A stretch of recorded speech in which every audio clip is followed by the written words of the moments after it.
ഈ പിന്നെ അന്താരാഷ്ട്ര ബഹിരാകാശ നിലയത്തിൽ നിന്ന് ഈ ഈ പേടകം ഭൂമിയിലേക്ക് എത്താൻ 17 മണിക്കൂറാണ് എടുത്തത്.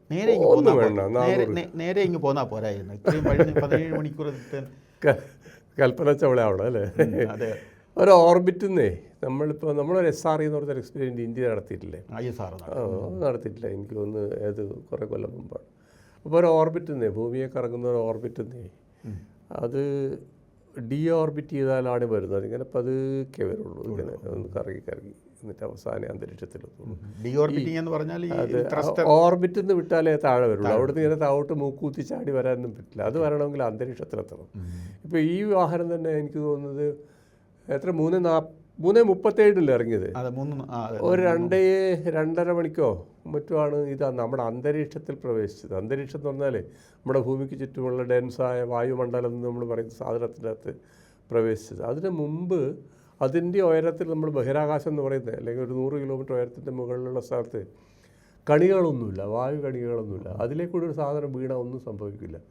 നേരെ മറിച്ച് അന്തരീക്ഷത്തിൻ്റെ അകത്തുകൂടി വീണാൽ പിന്നെ അത് നമുക്ക് ഓർമ്മയില്ലേ, മറ്റേ കൽപ്പന ചൗളയുടെ കഥ, അതിൻ്റെ കത്തി ചാമ്പലായി വളരെ 3000 ഡിഗ്രി 3500 ഡിഗ്രിയൊക്കെ ചൂടിലാണ് ഈ വാഹനം വരുന്നത്. പിന്നെ ഭൂമിയിലേക്ക് അങ്ങനെ വന്നാലേ ആ വേഗതയിൽ ഭൂമിയിലേക്ക് വന്ന് എന്താ സംഭവിക്കുക? ഒരു ഇടിയല്ലേ, നമ്മൾ ചന്ദ്രനിലേക്ക്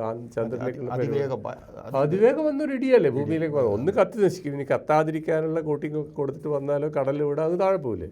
അപ്പോൾ അതിൻ്റെ സ്പീഡ് കുറക്കാൻ വേണ്ടിയിട്ടാണ് അത്ര 5 പാരച്ചൂട്ടാണ്, 2 പാരച്ചൂട്ടും പിന്നെ 3 പാരച്ചൂട്ടും വേഗത കുറച്ചിട്ടല്ലേ കൊണ്ടുവരുന്നത്. അപ്പോൾ ഇങ്ങനെയല്ല വരുന്നത്, ഇങ്ങനെ വന്നിട്ടല്ലേ വരുന്നത്. അപ്പോൾ അതിന് കുറേ സമയം എടുക്കുന്നത് കൺട്രോൾ ചെയ്യാനൊക്കെ. 400 കിലോമീറ്റർ വരാൻ അത്ര സമയമൊന്നും വേണ്ട, പെട്ടെന്ന് വരാം. അതല്ലല്ലോ.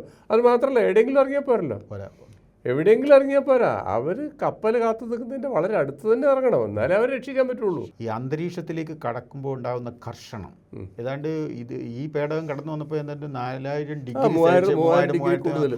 ഡിഗ്രി സെൽഷ്യസിൻ്റെ ചൂടായിരുന്നു. അപ്പോൾ ഇതെന്താണ് ഈ പേടകം ഇതിനെ റെസിസ്റ്റ് ചെയ്യുന്നത്? അതിന് മുമ്പിൽ സാധനമുണ്ട്, തെർമൽ പ്രൊട്ടക്ഷൻ സിസ്റ്റം എന്ന് പറയുന്നത്. നിങ്ങൾ സ്പേസ് മ്യൂസിയത്തിൽ ചെന്നാലേ നമ്മുടെ SREയുടെ തെർമൽ പ്രൊട്ടക്ഷൻ സിസ്റ്റം ഒട്ടിച്ച് വെച്ചത് കാണാം.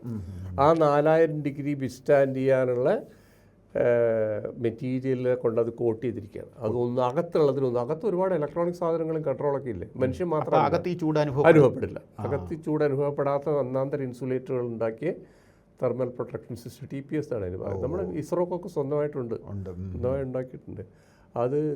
അതിലൊരു വീഴ്ച വന്നതുകൊണ്ടല്ലേ കൽപ്പന ചൗള കവചം പറ്റിയത്.